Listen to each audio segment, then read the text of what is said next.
On 4th August, events took a very serious turn. Attacks on the police, including police stations and government installations. Prime Minister Sheikh Hasina apparently made the decision to resign. We simultaneously received a request for flight clearance from Bangladesh authorities. India-Bangladesh relations have been exceptionally close for many decades over many governments. Concern about recent violence and instability there is shared across the political spectrum. Since the election in January 2024, there has been considerable tension, deep divides, and growing polarization in Bangladesh politics. This underlying foundation aggravated a student agitation that started in June this year. There was growing violence, including attacks on public buildings and infrastructure, as well as traffic and rail obstruction. The violence continued through the month of July. Throughout this period, we repeatedly counseled restraint and urged that the situation be diffused through dialogue. Similar urgings were made to various political forces with whom we were in touch. So, despite a Supreme Court judgment on 21 July, there was no let-up in the public agitation. Various decisions and actions taken thereafter only exacerbated the situation. The agitation at this stage coalesced around a one-point agenda, that is that the Prime Minister, Sheikh Hasina, should step down. On 4th August, events took a very serious turn. Attacks on the police, including police stations and government installations, intensified even as overall levels of violence greatly escalated. Properties of individuals associated with the regime were torched across the country. What was particularly worrying was that minorities, their businesses and temples also came under attack at multiple locations. The full extent of this is still not clear.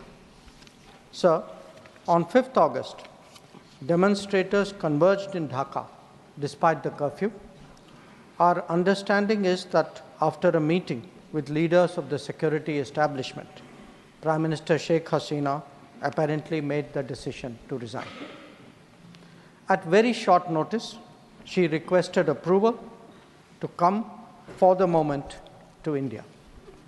We simultaneously received a request for flight clearance from Bangladesh authorities. She arrived yesterday evening in Delhi. The situation in Bangladesh, sir, is still evolving. The Army Chief, General Waqar-uz-Zaman, addressed the nation on 5th August. He spoke about assuming responsibility and constituting an interim government. We are in close and continuous touch with the Indian community in Bangladesh through our diplomatic missions.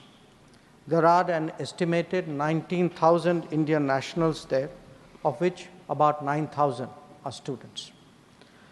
The bulk of the students, however, have already returned to India in the month of July on the advice of the High Commission. In terms of our diplomatic presence, in addition to the High Commission in Dhaka, we have assistant High Commissions in Chittagong, Rajshahi, Khulna, and Sylhet. It is our expectation that the host government will provide the required security protection for these establishments. We look forward to their normal functioning once the situation stabilizes. Chairman, sir, we are also monitoring the situation with regard to the status of minorities. There are reports of initiatives by various groups and organizations to ensure their protection and well-being. We welcome that, but will naturally remain deeply concerned till law and order is visibly restored. Our border guarding forces have also been instructed to be exceptionally alert in view of this complex situation. In the last 24 hours, we have also been in regular touch with the authorities in Dhaka. This is the situation as of now. I seek the understanding and support of the House in regard to sensitive issues regarding an important neighbor on which there has always been strong national consensus. Thank you. Debate resumes. Shri